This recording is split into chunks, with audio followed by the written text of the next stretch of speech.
장애인식 개선 이야기, 나의 이야기, 익명의 활동가, wsy7878 gmail.com. 내 얘기를 해보고자 한다. 사실 장애인식에 대한 글을 써야 하는데 내 개인적인 과거 이야기를 꺼낸다니 사리에 맞지 않아 보이기도 하다. 하지만 이 둘은 교묘하게도 서로 연결돼 있으니 채널 고정, 아니 끝까지 읽어주시기를.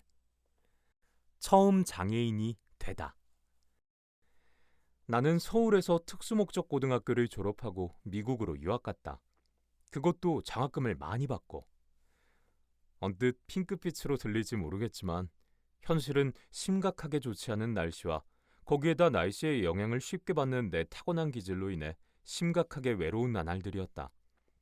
나는 결국 잠시만 쉬었다가 다시 미국의 학교로 돌아가기로 했다. 장소에 딱히 미련은 없었지만 다른 곳을 가기에는 받는 장학금이 너무 많았다. 다시 그 학교로 돌아가야 합리적이라고 당시 나는 그렇게 믿었다. 하지만 사람이 합리적으로 세운 계획은 자주 현실 앞에서 소용없게 된다. 100일 수련을 마치고 미국의 학교로 돌아가려 했건만 40일 정도를 남기고 나는 지방에서 쓰러지게 된다. 사실 쓰러진 건 아니고 머리가 아파서 누워 있었는데 아마 의식을 잃었나 보다. 친구의 신고로 난 구급차를 타고 병원에 가서 응급수술을 받게 된다. 그리고 시간은 흘러 나는 다행히도 생존했고 뇌수술을 받은 지방을 떠나 집이 있는 서울로 올라왔다. 원래 다녔던 미국의 학교는 너무 오래 쉬어 돌아갈 수 없었고 갈 수 있더라도 내가 원치 않았을 테지만 이번 생활이 끝나고 나서 수능을 보지 않는 전형으로 운 좋게 국내의 한 대학에 합격했다. 고등학교 때의 내신이 좋아 가능한 일이 아니었을까 싶다. 아무튼 2016년 졸업반이던 나는 25의 나이에 17학번 새내기가 되어 열심히 학교 생활을 했다. 이때 나는 이미 한참 늦었으니 더 늦어선 안 된다고 생각했다. 마지막 학기엔 인턴을 해서 야무지게 취업에도 성공하리라 계획하고 학점도 많이 들었다. 하지만 야무지게 계획을 세운다고 해서 꼭 실현된다는 법도 없다. 실제로 대학 3학년 2학기 겨울, 나는 병 재발로 또다시 뇌출혈을 겪었고 병원 생활도 다시 한번 하게 된다. 그래서 3년 휴학을 했고 그 후엔 상태가 많이 나빠져 학점을 나눠 듣느라 인턴십은 꿈도 꾸지 못하고 퇴원 후 얌전히 마지막 학년을 마쳤다. 재발의 이유. 왜 재발한 걸까? 지난 뇌출혈 때 찍은 MRI 사진을 보고 주치의가 완치 같다라고 한 말에 맹신하고 새로 기숙사 생활을 시작했음에도 다시 MRI를 찍어보지 않았기 때문에 병이 재발했다고 난 추측한다. 첫 번째 뇌출혈로 내 뇌에 혈관기형이 있다는 사실을 알면서도 관리하지 않고 남들처럼 마음껏 대학 생활을 한 내 잘못으로 병이 재발했다고 나는 굳게 믿었다. 그래서 두 번째 뇌수술 후 엄마가 중환자실에 왔을 때 난 종이에다가 내가 또 아파서 미안해 라고 썼다고 한다. 난 기억나지 않는다. 나로서는 당연한 말이었지만 엄마에겐 상당히 가슴 찢어지는 말이었으리라. 이유야 어찌되었든 간에 이번 재발로 인해 내 장애는 더욱 영구적으로 되었고 장애인으로서의 원소연은 이제까지 내가 나 자신을 인식하는 방식과 아주 달랐다.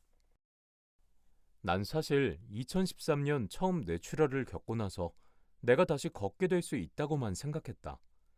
장애 등급은 0구로 발급받아 10년이 넘도록 1급인데 실제로는 잘 걷는 나이 많은 분들이 주변에 꽤 있었던 데다가 난 당시 마비도 없었고 재활운동도 누구보다도 열심히 한다고 자부했기에 당연히 나는 다시 걷는다고 스스로 믿어 의심치 않았다.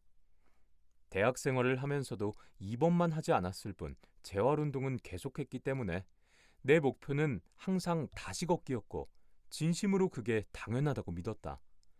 걷는 건 유학에 다 끝난 건데 내 친구들 다 걷는데 내가 왜 못 걸어? 이렇게 생각했다.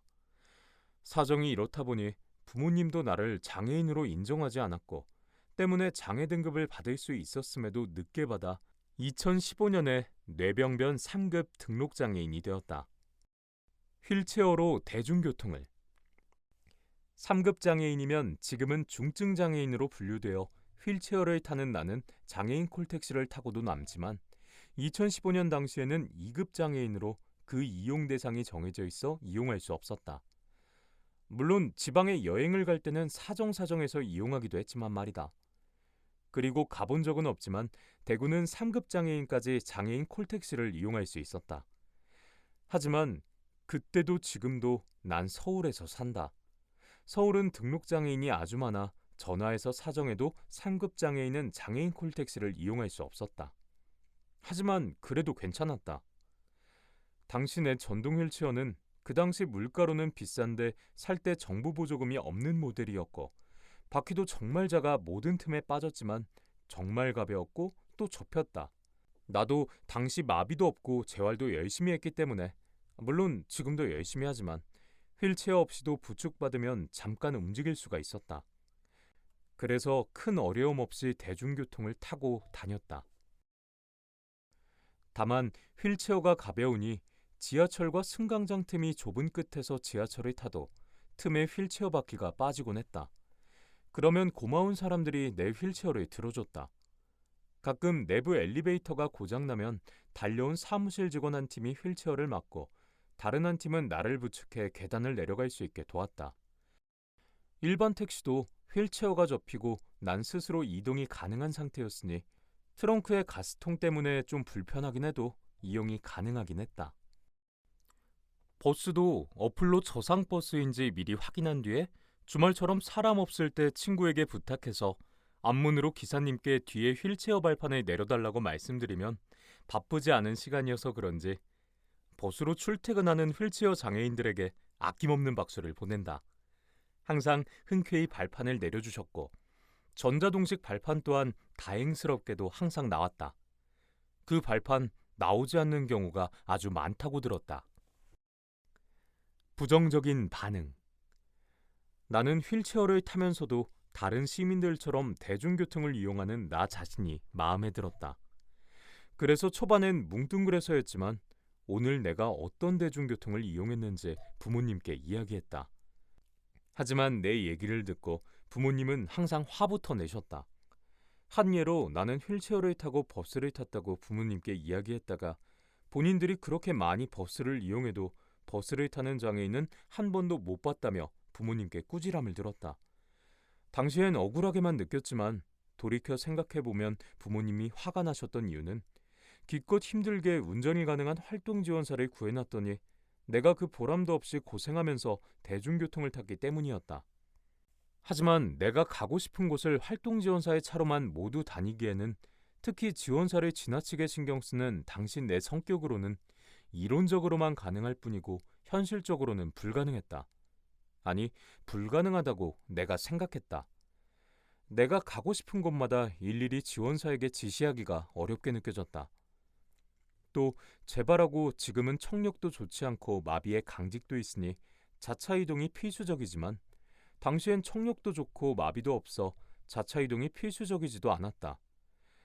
게다가 기름값이 드는 자동차와 달리 지하철은 공짜, 타지 않을 이유가 없었다.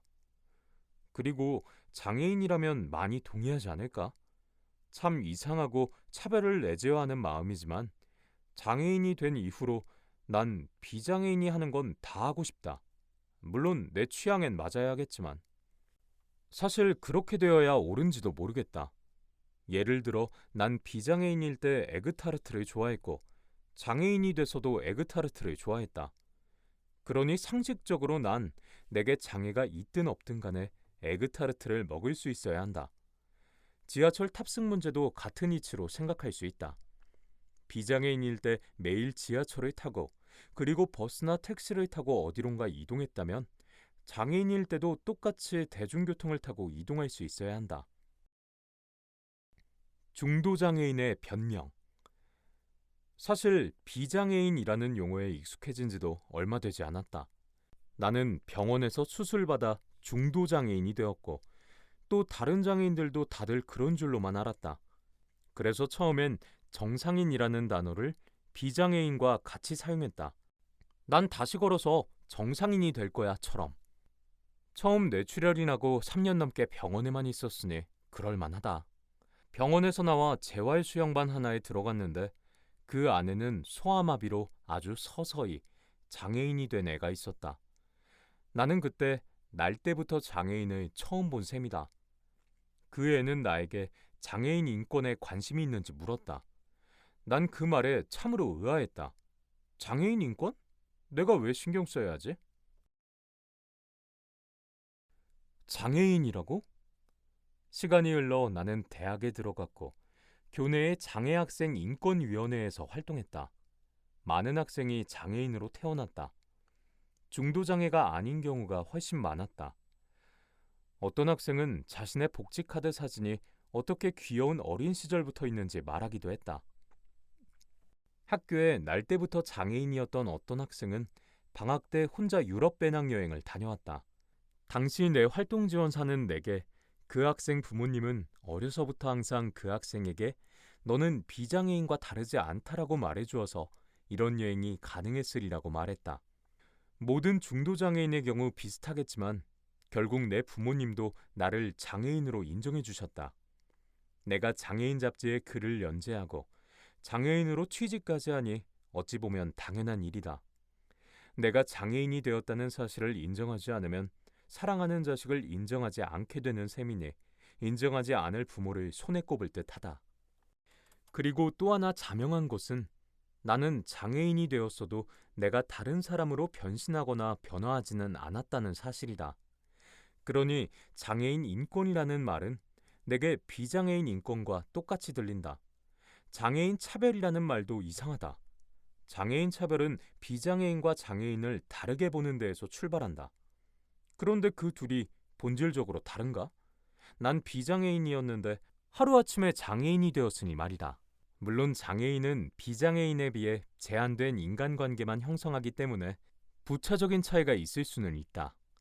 또는 다른 손상으로 인해 정신적으로 비장애인과 다를 수 있다. 하지만 그렇다고 해서 그들이 가치가 없어진다는 말은 아니다.